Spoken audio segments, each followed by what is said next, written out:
Have you ever made a decision that changed everything for you? I did. One that shook me to my core, but I didn't know it at the time. Let me take you back a few months. I'd been working at Trayvant for over a decade. It was a company that I thought had my back, until they didn't. One morning I got the call. The kind of call that feels like your world just shifted. I was summoned to the office of Brian Ellsworth, the CEO. A few minutes in his office, and it was clear. I was being let go, just like that. No explanation beyond things aren't working out. And the worst part? It wasn't even personal. It wasn't because I didn't perform. It was because the company I worked for no longer valued relationships over transactions. And I wasn't about to stay silent about it. But that's the thing about life, right? Sometimes it's the hardest decisions that lead to the biggest rewards. Being fired from Trayvant was the best thing that ever happened to me. Not because I lost my job, far from it. It was because I realized what I stood for, and I wasn't about to compromise that anymore. Let me take you deeper. The real turning point came when I was invited to speak at the Midwest Financial Services Conference. The irony wasn't lost on me. Here I was, exiled from Trayvant, yet invited to speak at a prestigious conference about something I knew all too well: building client loyalty in a transactional market. At first I thought, why would I even go? What could I possibly teach that room full of industry peers and potential clients? But then it hit me. I knew who would be there. And more importantly, I knew who wasn't going to be in that room. Everett Stanton, the man who had fired me. That's right, the one who made the decision that led me to this moment. I wasn't going to go to this conference to stick it to Everett. It wasn't about ego or revenge. It was about showing the world that treating clients like numbers instead of relationships had consequences. So I accepted. But there was something more at play here, something much deeper. I wasn't just walking into that conference as a speaker. I was walking into that ballroom as a man with proof. Proof that when a company chooses to prioritize its people over profits, the results speak for themselves. But here's the kicker. I didn't walk into that conference with flashy slides or rehearsed anecdotes. No, I walked in armed with data, cold, hard numbers that would make anyone second-guess their approach to business. I spent weeks working late nights with my analysts. We pulled the numbers.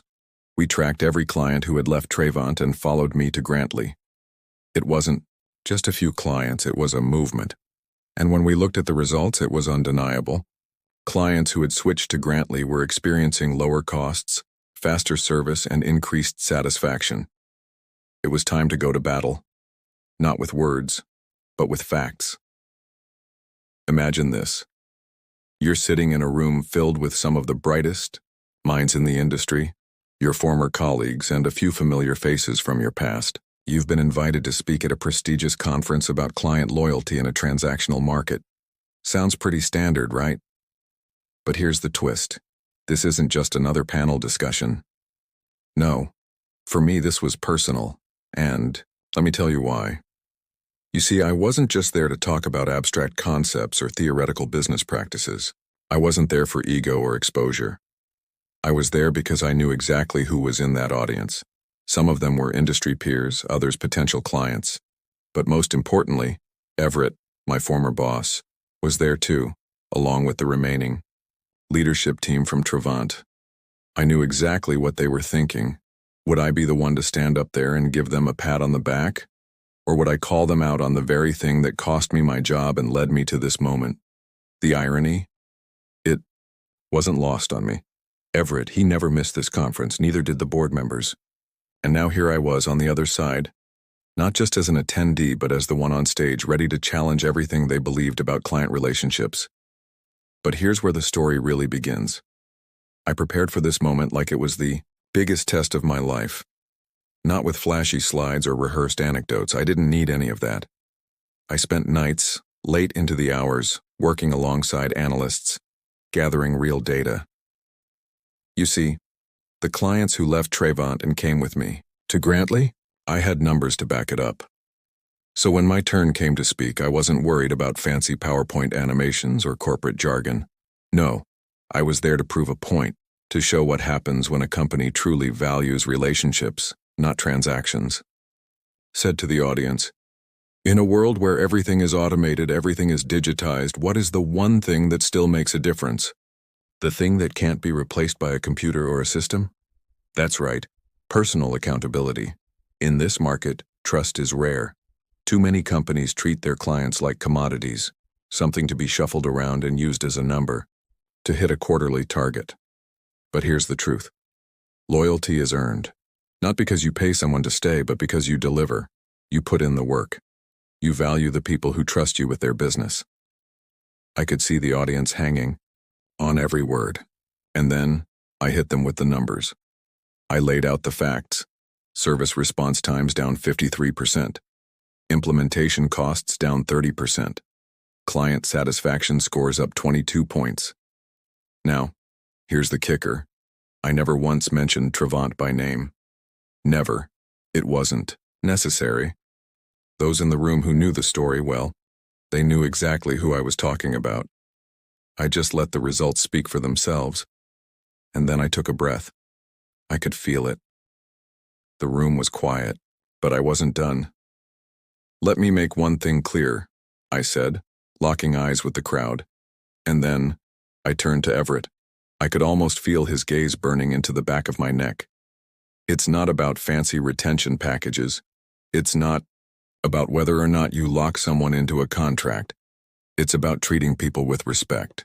When you treat relationship managers like interchangeable parts, don't be surprised when your clients show you exactly how wrong that assumption is." That's when it happened.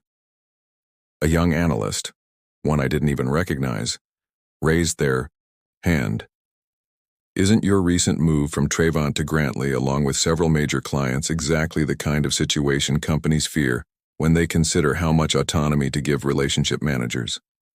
I knew this was coming. The room fell silent, and I could feel the tension building. Everyone was watching. I paused. Let the question sink in. Then I gave them my answer. Direct, honest, and real. "That's a fair question," I said, nodding, slowly. "But let me ask you this. What's the alternative? What if Trevant lost those clients, not because I took them, but because they simply failed to meet the needs of the people who trusted them?" The truth is, when you stop listening to what clients really value, they start looking for someone who does. And sometimes they don't just want another vendor. They want a partner who listens, who truly understands their needs. I paused again. I wasn't trying to start a war. I was just laying down the truth, and I knew the room was listening. You see, every company has the right to change direction. But so do clients, and if that new direction doesn't serve their needs, well, that's the reality of the market. The market is brutally efficient. And just like that, I had said it. Everett's eyes were burning a hole into me from across the room, but I wasn't flinching. The suspense builds as David directly engages with the audience and Everett. He isn't just telling his story. He's making the audience feel the tension and urgency of the situation. The entire room is watching, and David's calm, calculated response to the tough question makes them all question the status quo. With every word, David proves that the shift he made, while controversial, was rooted in a deep understanding of what really matters: client relationships. The drama unfolds, and we see David's confidence shine as he faces down the very people who tried to push him out. There I was, standing backstage, my heart pounding with a mix of anticipation and dread. The stage was set. I knew what I had to do, but I wasn't entirely sure how it would land. The room was filled with industry giants, people who had made careers out of selling transactional services to clients, people who didn't believe in the power of personal relationships in business. As I walked up to the podium, I felt the weight of all the eyes on me. I could see Everett in the crowd, sitting at the back with his arms crossed. The tension in the room was palpable. He knew what was coming, and so did I. I didn't waste time with pleasantries. I started with a question, one that I knew would make everyone in the room stop and think. How many of you believe that in today's market, personal accountability still matters? The room was silent. I could hear the sharp intake of breath from a few people, and I knew they weren't ready for what was coming next, so I dove in. Let me show you the truth about how client relationships should work, I said, presenting the numbers. These are the results from clients who left my old company, Trevant, and came to Grantley. It wasn't about switching firms because of loyalty to me. It was about what they were missing. Look at the numbers. 53% faster service, 30% less cost, and 22 points higher satisfaction. And no, I'm not going to mention Trevant by name. These are just the facts, the outcomes. Now, I want you to think about this. Why are we still focusing on transactions, on numbers, instead of on the people who actually keep our businesses running? The truth is, when you treat relationships like a business asset to be moved around at will, you lose more than just the business, you lose trust. I paused, letting the silence hang in the air. The eyes of the room were on me now, the skepticism slowly melting away into curiosity. I could feel the shift, but I wasn't done. Some companies think that client loyalty can be bought with retention packages or slick contracts. Let me tell you, it's not about the package, it's about the people. And when you treat your clients like they are just a number, they'll show you exactly how wrong you are. This isn't a theory, it's reality. I glanced over at Everett. His expression had gone from tight-lipped skepticism to something else, perhaps even a little regret. But I wasn't going to let him or anyone else off the hook. I had the facts. The room was dead quiet now. I was building something here. But it wasn't just for me. It was for every person who had been let down by companies that had forgotten the core of good business, relationships. This wasn't just my battle. This was for every client out there who deserved more than transactional service. The panel continued after that, but all I could think about was what I had just said. The words had left my mouth, but the message had landed. I wasn't just talking about numbers. I was talking about the future of how businesses should operate, human first. And then it happened. The Q&A session, a young analyst, someone I didn't recognize, stood up. I could see the curiosity in his eyes, but he wasn't asking a question out of mere interest. No, he had come to challenge me.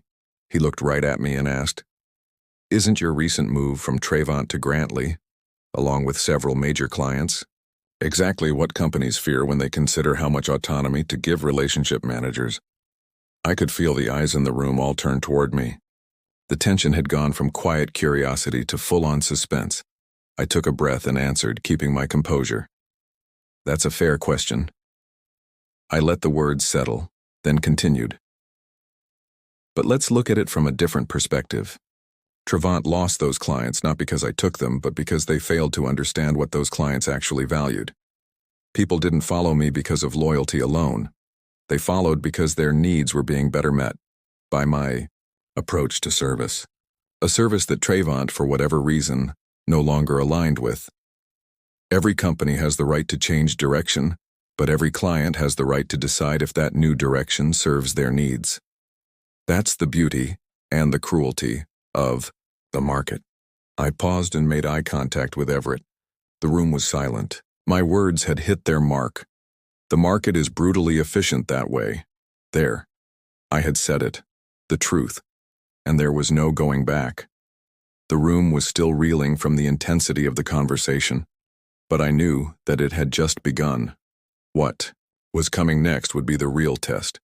Would the rest of the room see what I saw? Would they recognize that building relationships was the only way forward? I didn't know yet. But I had made my point. And that was only the beginning. The room still felt heavy as the Q&A session ended, and the murmurs from the crowd started to swell. I could see the analysts huddling in groups, whispering to each other, and I knew the questions had started. They were probably wondering the same thing I was thinking. Had I just changed the narrative?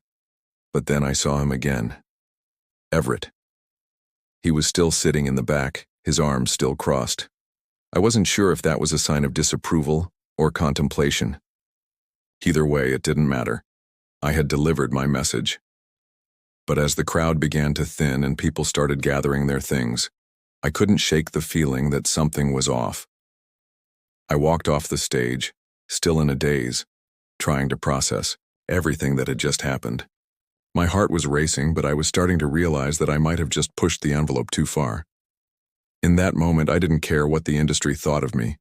I had just laid out a blueprint for how business should be done. And I wasn't afraid to challenge the status quo. I headed toward the back hallway where the exit was, hoping to get some fresh air. But then, out of nowhere, I felt a tap on my shoulder. It was Everett. "David," he said, his tone uncharacteristically calm. "You made quite an impact today." I turned to face him, trying to keep my composure. I could hear the faint sound of people still chatting in the background, but my focus was entirely on Everett. He wasn't just the head of a large company.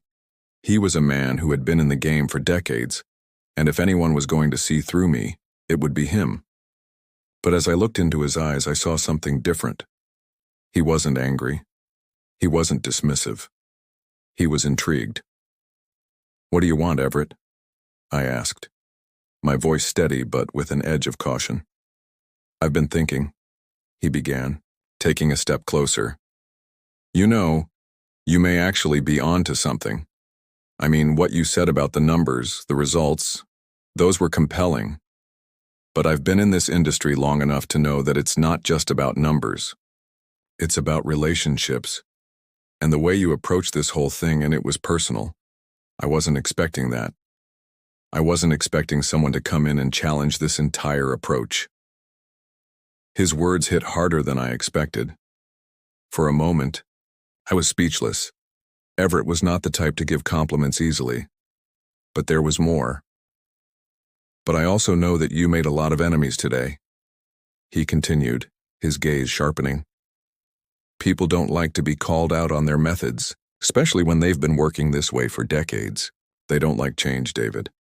And if you're going to keep pushing this relationship over transaction angle, you're going to have to deal with a lot of people who'll stop at nothing to discredit you."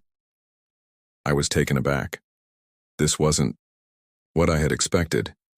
Everett was talking about me as if he were preparing me for war, a war I didn't even know I'd declared. "I've been down this road," he said quietly, almost to himself. "But if you're serious about this, you might just have what it takes." I paused, my heart racing again. This was the moment. Would I back down? Would I let his warning pull me into a different direction? Or would I stay on course, despite the risks? "I've never been afraid of a fight," I said, locking eyes with him. "And I won't back down now." Everett nodded, his expression unreadable. "Then brace yourself, because you're about to make some waves." I didn't say anything else. I just turned and walked away, leaving him standing there with his cryptic words echoing in my mind. As I stepped outside, the fresh air hit me like a wave. I was overwhelmed with emotion, pride, uncertainty, fear, and excitement all at once. But above all, I was determined. I had just delivered a message that would change the course of my career, and possibly this entire industry. But it wasn't going to be easy. I knew there would be resistance, especially from the old guard. People who had built empires on the old transactional ways. But that wasn't going to stop me. I had seen the numbers. I had seen the difference my approach made, and I knew it was the future. As I walked through the city streets, the reality of what had just happened was starting to sink in. This wasn't just a presentation, this was a shift. A monumental moment that could either be the beginning of a revolution or the downfall of everything I had worked for. And then, just as I was starting to reflect on what I had said, my phone buzzed. It was an email from a familiar name. "Everett wants to meet you tomorrow." What was he planning? Was this an opportunity or a trap? I couldn't know for sure, but one thing was certain. This story was far from over. The next day, I found myself standing in front of a towering glass building, the headquarters of Everett's company. I had been here before, but this time it felt different. There was a weight in the air, a tension that hadn't been there in my previous visits. My phone buzzed again. This time it was a message from Everett's assistant. "Mr. Everett is waiting for you in the boardroom. Please come right up." I took a deep breath. I wasn't sure what I was walking into, but I knew it was going to be a pivotal moment. Was this going to be an opportunity to take my ideas further, Or was it a trap to co-opt my vision and shut me down in the process? I stepped into the elevator, the soft hum of the machine almost drowned out by my racing thoughts. As the doors closed and the floors ticked by, my heart pounded. I wasn't just worried about the meeting itself. I was worried about what it meant, what was really going on behind the scenes. When the elevator doors opened on the top floor, I stepped into a sleek, modern hallway that felt like a world of its own. Everything about this place screamed success. Polished. Floors, minimalist design, and walls lined with awards and accolades. But I couldn't let it distract me. I needed to focus. As I walked toward the boardroom, I was greeted by an assistant who ushered me inside. The door clicked shut behind me, and I found myself face to face with Everett. He was standing by a large window looking out over the city. His back was to me, but I could feel the intensity in the room. "David," he said without turning, "I'm glad you could make it." I nodded, unsure of how to proceed. This wasn't the same Everett who had been so calm the day before. There was something different about him now. He seemed more guarded, more mysterious, as if he was weighing every word before saying it. "I wasn't expecting you to show up so quickly after our last conversation," I said, trying to break the ice. Everett turned around slowly and gave me a small smile. "When I say I want to meet with someone, I mean it. And I've been thinking a lot about what you said." He motioned for me to take a seat, and we both sat down across from one another at a long, sleek table. The room felt cold, but I wasn't sure if that was the atmosphere or just my nerves. "I'm intrigued by your approach, David," he continued, "but you have to understand something. In this industry, things don't change overnight. People don't just abandon what they've spent years building. They don't like being told they're wrong. And you've just shaken the foundation of everything they thought they knew." I took a deep breath. "I'm not here to tear anything down, Everett. I'm here to build something better, something sustainable. You saw the results. I've already proven that this works." Everett leaned back in his chair, folding his arms. "I did see the results. And I've spoken to a few people behind closed doors. They don't like what they're hearing. You're stirring up something much bigger than you realize. I hope you're prepared for what comes next." I met his gaze, trying to keep my composure. "I've been prepared for this my whole life. I'm not backing down now." A long silence stretched between us, the kind of silence that felt like the calm before a storm. Everett's eyes never left mine. I could tell he was sizing me up, seeing if I was truly ready for the battle that was ahead. Finally, he spoke again. "I've heard whispers, David. People are already talking about you, about your ideas, about your revolution. But not all of those whispers are positive. Some of them are dangerous." I raised an eyebrow. "Dangerous? What do you mean?" He leaned forward slightly. "There are people who will do anything to maintain the status quo. They have power, connections, and resources, and they're not afraid to use them. If you keep pushing this agenda of yours, they'll come after you, and they won't stop until they've destroyed everything you've worked for." A chill ran down my spine. It wasn't just about the industry now. It was about survival. About what I was willing to risk to make this vision a reality. Was I ready to face the consequences of challenging everything? "I've already decided," I said, my voice steady. "I'm not backing down. I'm going to see this through no matter what." Everett studied me for a long moment, and then, finally, he nodded. "All right. But I need to tell you something, David. If you're serious about this, if you're truly ready to take on the establishment, then you need me, and I need you. But not everyone in this room will be on your side." His words hung in the air, heavy with implication. Was he offering to help me? Or was this a warning? I couldn't tell. But one thing was certain. I had just stepped into a much bigger game. I stood up, my resolve stronger than ever. "What do you want me to do?" Everett's smile was faint, almost imperceptible, but I caught it. "You'll know when the time comes." And with that, the meeting ended. But it wasn't the end of the story. It was just the beginning. I had a long road ahead of me, and I wasn't sure who I could trust.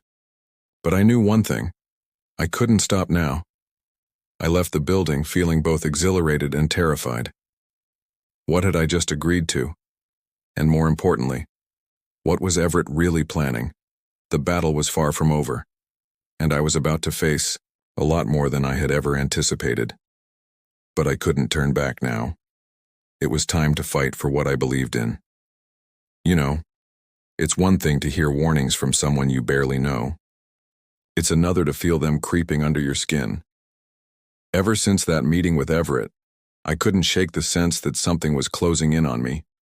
The city outside felt colder, and every time I walked down the street, I couldn't help but look over my shoulder. It wasn't just paranoia. I knew that behind all the polished smiles and corporate handshakes, there were people who didn't like the disruption I was causing. And they were powerful. I felt the weight of that, truth settling in. Everything I had worked for was now at risk. Everett's words echoed in my head. You'll know when the time comes. But what did that mean? Was he testing me? Or was there more going on here than I could understand? I spent the next few days in a daze, trying to keep a low profile while my mind churned over what he had said. I couldn't sit still anymore.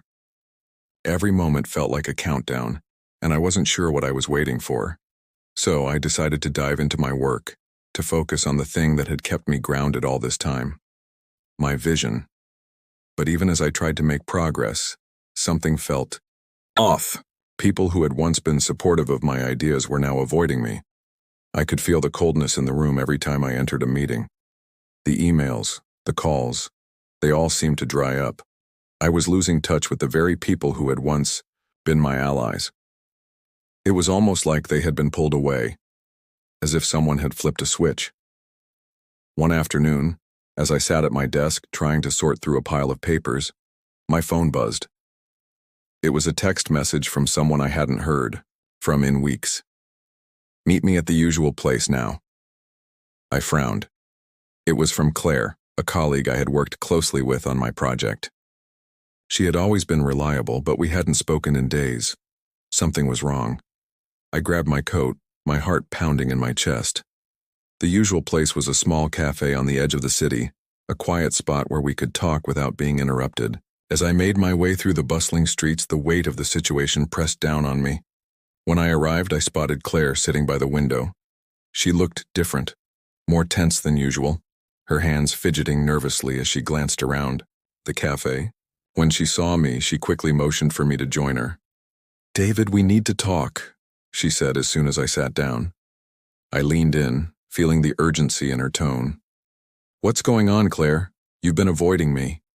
Her eyes flickered to the door before she spoke again. "You don't know the half of it, do you? There are people in this company and outside it who have been keeping an eye on you. They know what you're trying to do and they don't like it. They're organizing something against you." I felt a chill run down my spine. "Who? What are you talking about?" Claire hesitated for a moment, then lowered her voice. "It's not just Everett, David. He's part of it, yes, but there are other players in this game. Bigger, more dangerous players. People who can't afford for your ideas to succeed. They've already started making moves, and if you're not careful, you won't make it out unscathed." I felt the blood drain from my face. "What do you mean, making moves?" She glanced nervously around again before continuing. "You're being watched. They're already trying to sabotage your project, spreading rumors, turning people against you. I'm not sure how much longer you'll be able to stay under the radar." I felt my hands clench into fists. This was no longer just a battle of ideas. It was a fight for my future, and I was up against forces that I couldn't even fully comprehend yet. "What do I do?" I asked, my voice barely above a whisper. Claire looked at me, her face full of worry. "You need to be careful. I don't know who you can trust right now, but I do know one thing. You can't keep doing this alone. You need help. Real help." She stood up abruptly, glancing toward the door one last time. "I've already said too much. Just be careful." And with that, she was gone, leaving me sitting in that quiet cafe surrounded by the clattering of cups and the hum of the city. But all I could hear was the pounding of my heart. What was happening? Who was after me? Who could I trust? I had entered a world that I didn't fully understand, a world where nothing was as it seemed. Claire's warning was clear. The people in power were closing in, and I was a target. I had to make a choice. Would I retreat and play it safe? Or would I push forward into the unknown and risk everything? The stakes were higher than I ever could have imagined, and I was standing at the edge of something far more dangerous than I had ever anticipated. But I knew one thing for sure. I wasn't going to back down. Not now. Not when everything I'd worked for was on the line. As I left the cafe, the weight of Claire's words settled deeper into my chest. The fight had just begun, and I was going to need every ounce of strength I had to survive it. With the storm on the horizon, I had no choice but to prepare for what was coming next. But who could I turn to? And more importantly, who could I trust? Have you ever felt the world around you start to slip from your grasp? Like you can't quite hold on to the ground beneath you anymore? That's exactly how I felt as I left the cafe, Claire's warning still echoing in my mind. I was walking into a storm, only I wasn't sure what kind of storm it would be. I'd barely made it back to my apartment when my phone buzzed again. It was another text, this time from someone else, a name I didn't recognize. I need to see you. It's important. Tonight. 9 p.m. The old warehouse by the docks. The message was blunt, direct. But I wasn't stupid. I knew that something shady was going on. Still, I had to go. I had no other choice. I couldn't sit idly by while everything was falling apart. By 9 p.m., I found myself standing at the edge of the warehouse district, the streets empty and dark. I could feel my heart pounding in my chest, each footstep echoing in the cold air. This wasn't just another meeting, it felt different, dangerous. I stepped inside the old warehouse, my footsteps crunching on the gravel floor. It was eerily quiet. There were no lights, no sounds, just shadows, stretching long across the cracked walls. Then out of nowhere, a voice came from the darkness. You made the right choice to come. I froze. I knew that voice. Claire? I called out into the shadows, my breath catching in my throat. Not Claire, the voice said, and then a figure stepped forward. It was a man I hadn't seen before, his face half-shadowed, his presence imposing. My name is Max. I'm the one who sent the message. I stared at him, trying to make sense of the situation. What's going on? Why am I here? Slow down, he interrupted. You're here because you need to understand the full picture. You're in danger, David. Big danger. You've been playing in a game you don't understand. I took a step back. Danger? Who are you? What do you know about me? Max smirked, a cold glint in his eye. You don't need to know who I am. But I do know that you've been targeted by people with far more power than you've realized. Everett isn't just a businessman. He's part of something much bigger, something you're starting to stumble into. And trust me, David, you don't want to be on the wrong side of it. I felt a knot form in my stomach. What does that mean? What do you want from me? Max took a step closer, his voice lowering, almost conspiratorial. I'm here to warn you, to give you a chance to get out before it's too late. You see, there's a lot at stake here, and you've made some enemies, powerful enemies. I felt the weight of his words sink in. Every instinct in my body told me to run, but something inside me wouldn't let me. I was too far in. There was no turning back now. So what do I do? I asked, my voice shaky but firm. Max leaned in closer. You need to trust me, and more importantly, you need to trust no one else. Everyone around you is a potential threat. Even Claire. Especially Claire. I froze. What do you mean? She's been helping me. Max shook his head slowly. That's exactly what you think. She's been working for them, David. She's not your ally. The words hit me like a punch to the gut. No, you're wrong. Claire wouldn't. She's been playing you, Max said, his voice firm. She's been feeding information to the people who want to take you down, and you're walking right into their trap. I felt the room spin, my head swimming, with disbelief. Could it be true? Could the person I trusted most in all of this actually be working against me?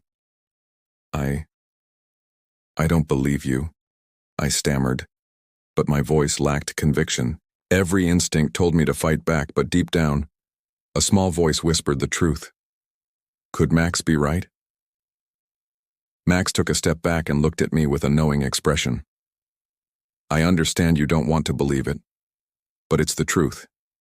She's been feeding them everything. Your every move, your every plan. She's their inside source, David. For a moment, I couldn't breathe. The world around me felt like it was closing in, suffocating me. How could I have been so blind? Max gave me a final look, his eyes hard. Get out while you still can. If you don't, you'll be dead before you even realize it. He turned to leave, but I called after him, desperate. How do I get out? What do I do next? He stopped, but didn't turn back. You have to make your move first, David. If you don't, you're already too late. And with that, he was gone, vanishing into the darkness like a shadow in the night. There I stood, completely alone in the dark warehouse, with my mind racing. Was Claire really working against me? Was everything I believed about her a lie? Had been betrayed by the very person I trusted most. But how far did it go? Who could I trust now? Max's warning echoed in my head as I stood there, the cold wind biting at my skin. I had been played. And now, I had to figure out how to turn the tables. But where to start? How could I expose the truth when I was surrounded by lies, and more, importantly, who was really in control of this dangerous game? The night felt endless, as if the darkness had wrapped itself around me, suffocating all my thoughts. I walked out of that warehouse with more questions than answers, and now I had to make a choice. Stay and confront this shadowy web I was caught in, or run and disappear before it consumed me whole. I didn't know if I could trust Max, but I knew one thing for sure. I couldn't go back to living in ignorance. I had to take action, and fast. It was 3 a.m. when I returned to my apartment. I barely slept. My mind was a whirlwind, spinning with everything that had happened so far. Claire's betrayal, if that's even what it was, left me shaken. But I couldn't let it stop me. I needed answers. I needed to understand what I was up against. By morning, I had a plan, or at least an outline of one. I would track down every lead, every bit of information that could tell me who was really pulling the strings behind all of this. I needed to know who was lying to me, and more importantly, why. I spent the entire day going through every file. I had on Everett, his company, and any possible connections I could find. It was like piecing together a shattered mirror. Nothing made sense. The deeper I dug, the more I realized how far-reaching their influence was. Whoever was behind this had eyes everywhere. By late afternoon, a breakthrough came, sort of. I found a connection to a name I hadn't seen before, Simon Carlyle. The name seemed insignificant at first, but there was something about it that tugged at the back of my mind. A business deal, some old contracts, an exchange of information. I ran a search on Simon, but the results were sparse. Just a few mentions of him in high-level corporate meetings. Never anything concrete. He was as elusive as smoke. Then, my phone rang. David. Claire's voice came through the line, the sound of it almost making me freeze. We need to talk. I had half a mind to hang up right then and there, but I couldn't. Not yet. I had too many questions. I'm not sure. I want to talk to you right now, I said, my voice trembling despite my best efforts to keep it steady. There was a brief pause. Look, I know you're angry, but we need to clear the air, David. Everything that's happening, it's not what you think. I wanted to believe her. I really did. But Max's words echoed in my mind, and doubt clouded everything. She said, You've been working with them, haven't you? I asked, my voice more cold than I intended. Her silence was enough of an answer.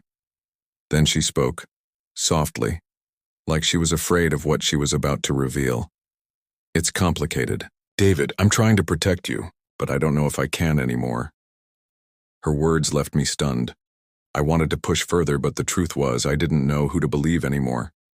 Claire, the woman I had trusted, was tangled up in this mess, and I had no idea how deep it went. I don't know what's going on, Claire, I said, feeling the weight of my own uncertainty. But I'm not just going to sit here while everything falls apart. I need answers. Another long pause, then finally she spoke. If you want answers, meet me tonight.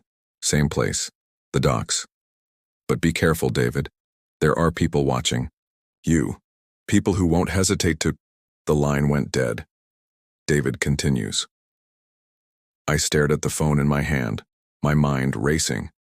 What was Claire trying to say? What had she gotten herself involved in? I knew she wasn't the enemy. But could she still be trusted? What if she was right about wanting to protect me? I grabbed my jacket, the sense of urgency growing with every passing minute. Whoever Simon Carlyle was, I needed to find him. He was the missing piece to this puzzle. And if I was going to get to the bottom of this, I had to take the next step. Wasn't sure what awaited me at the docks, but I knew it wouldn't be good. The shadows seemed to stretch farther than usual that night, and the air felt heavier, charged with an unsettling tension. When I arrived, the place was eerily silent. The docks, normally bustling with activity, were empty. But I could feel it. The eyes that were watching me from the darkness. Suddenly, a figure emerged from the shadows. It was Claire, but she didn't look the same. Her face was pale, her eyes wide with fear. "David," she whispered urgently. "You shouldn't have come." I took a step forward.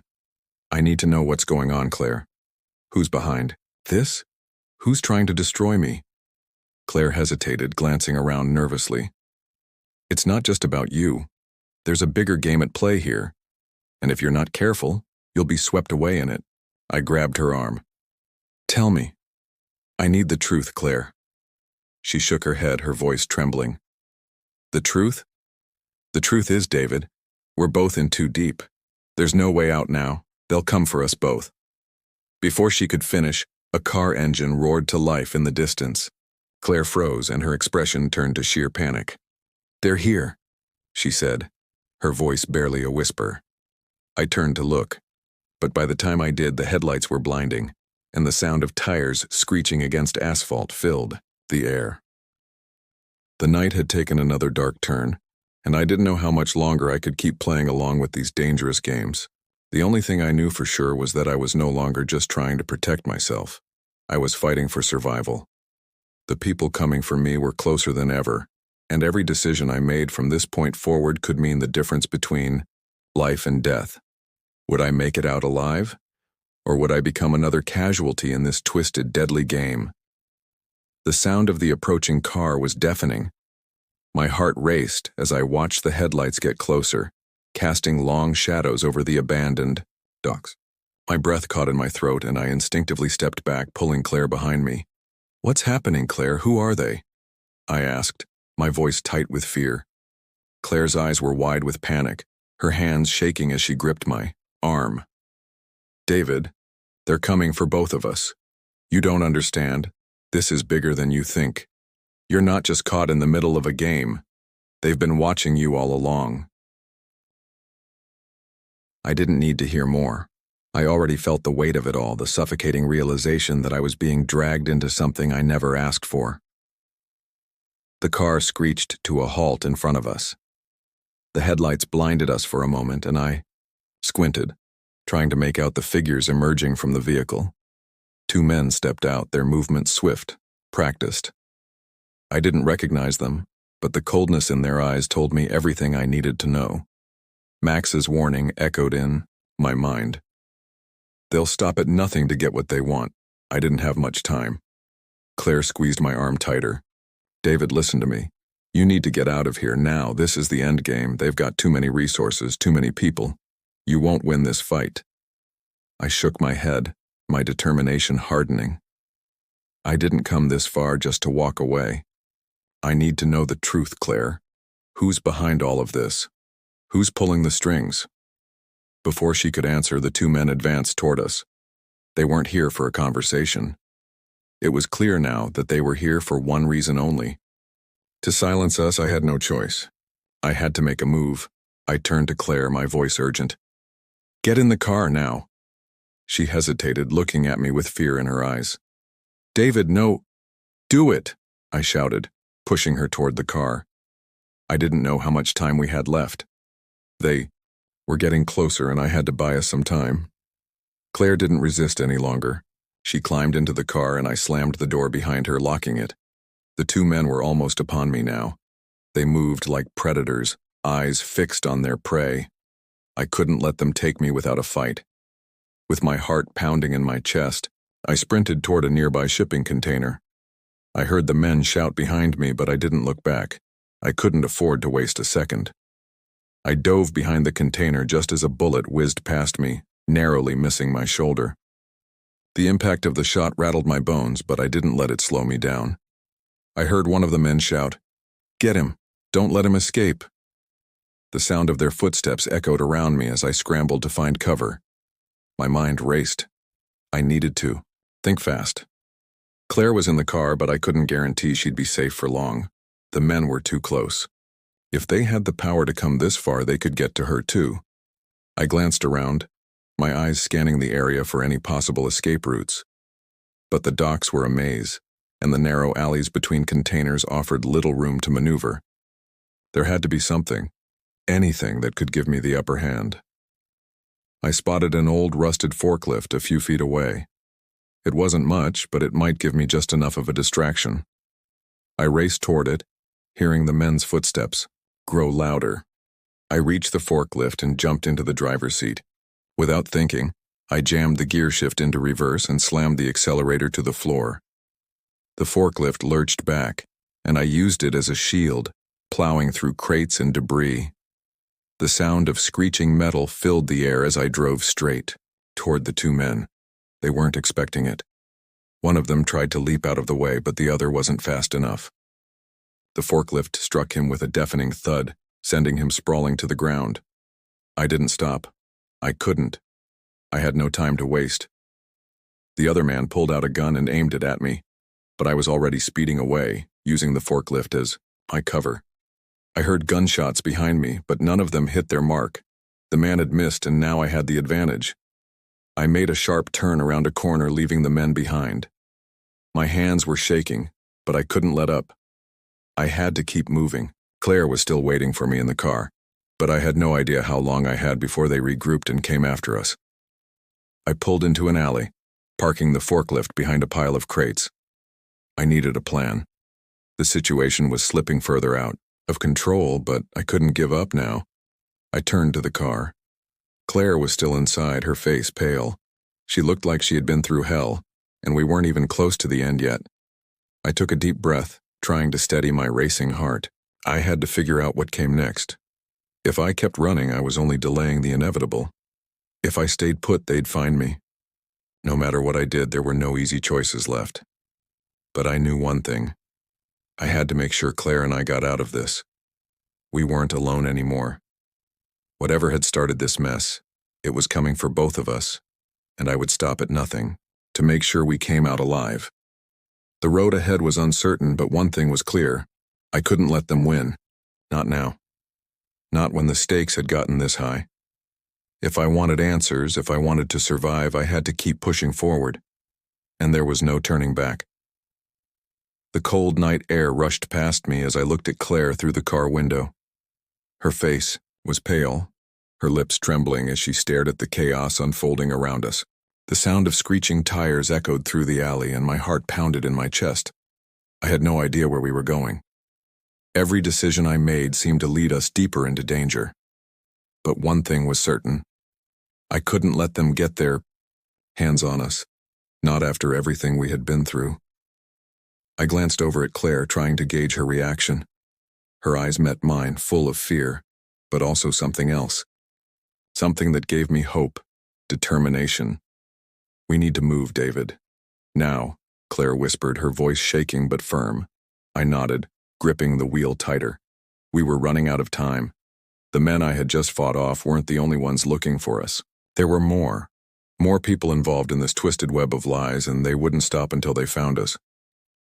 I pressed my foot on the accelerator, the engine roaring to life. I didn't know where we were headed, but I knew we couldn't stay in one place for too long.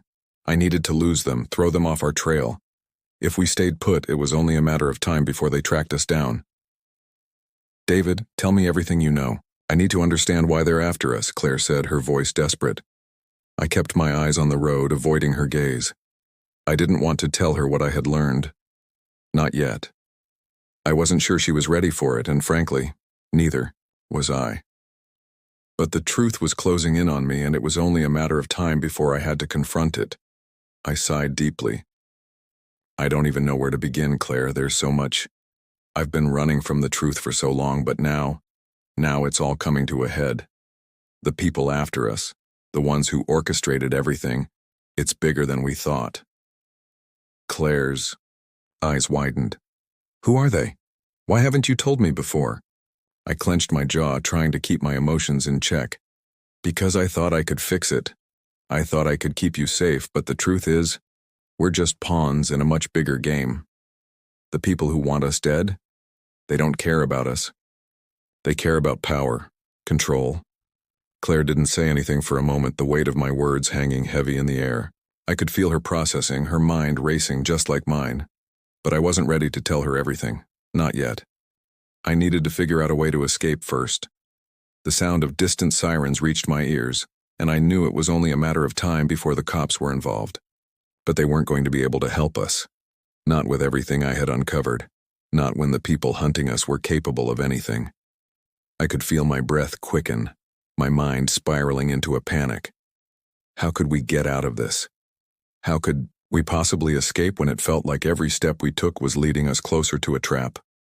I glanced at Claire again, my gaze softening. We'll get through this, I promise. I don't know how, but we will. She nodded silently, her grip tightening, on the seat. I trust you, David, but you need to tell me everything. I can't be in the dark anymore. If we're going to survive, we need to be in this together. Her words echoed in my mind, and for the first time since all of this started, I felt a glimmer of hope. Maybe, just maybe, if we stuck together, we had a chance. But time was running out. The night was dark, and our options were limited. As we sped down the deserted road, I couldn't shake the feeling that something was watching us, something much worse than the men chasing us. We weren't just running from people. We were running from a force we couldn't understand, something so much larger than ourselves. I turned to Claire, determination burning in my eyes. We need to find a way to disappear. If we stay here, they'll catch up with us. We need to go underground. We need to find a safe place, somewhere no one will find us. Claire nodded, her face grim but resolute. Let's do it. We sped down the road, trying to stay one step ahead of our pursuers. But I couldn't shake the feeling that it wasn't just our lives at stake anymore. It was everything. Whoever was behind this, whoever had been pulling the strings from the shadows, they were playing a much larger game. And we were just the pieces. And now, it was up to us to take control of the board. I could feel the weight of the situation pressing down on me, but I couldn't afford to break. If I lost my nerve, Claire would lose hers too. We had to keep moving forward, keep running until we found a way to stop it all. I didn't know where the road would lead, but I knew one thing for sure. I wasn't going down without a fight. And neither was Claire. The last thing I heard before the world around us went silent was the screech of tires as a black car turned the corner behind us. We had made it. After what felt like an eternity of running, the world seemed to slow down around us. The sound of the engine, once deafening in the chaos, now felt like a distant hum as I pulled the car to a stop. The sun had begun to rise, painting the sky in shades of orange and pink. It was the kind of morning that felt like a fresh start. For the first time in what felt like forever, I took a deep breath and let it out slowly, feeling the tension in my shoulders ease away. Claire sat beside me, her body relaxed, her hands resting in her lap. We were both tired, but the weight of fear had finally lifted.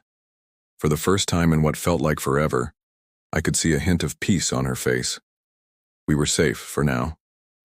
I turned to her and smiled, a small but genuine smile, the kind that spoke volumes after everything we had been through. We made it, Claire. She looked at me and smiled back, her eyes soft and full of gratitude. We did, and we'll be okay. The adrenaline that had fueled us for so long was finally starting to fade, replaced by a sense of calm. It wasn't over. No, not yet.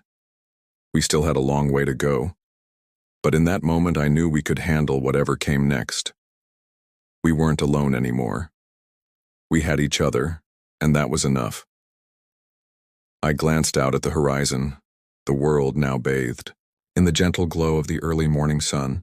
It was a new day, a new beginning. The road ahead wouldn't be easy, but for the first time in what felt like forever, I wasn't afraid. As I sat there, soaking in the peaceful quiet, I felt something inside me shift. It wasn't just relief. It was hope. It was a reminder that, no matter how dark things got, there would always be light waiting on the other side. I looked at Claire again, my voice soft but full of conviction. "We're going to make it through this. Together." She nodded, her gaze steady and calm. Together. For a moment, everything felt right. The world wasn't perfect, but in that instant, it was enough. And as we sat there, watching the sunrise, together, I realized that sometimes the greatest victories come in the quiet moments, when you find peace after the storm. As the car idled in the early morning calm, I felt the weight of the last few days slowly begin to dissipate.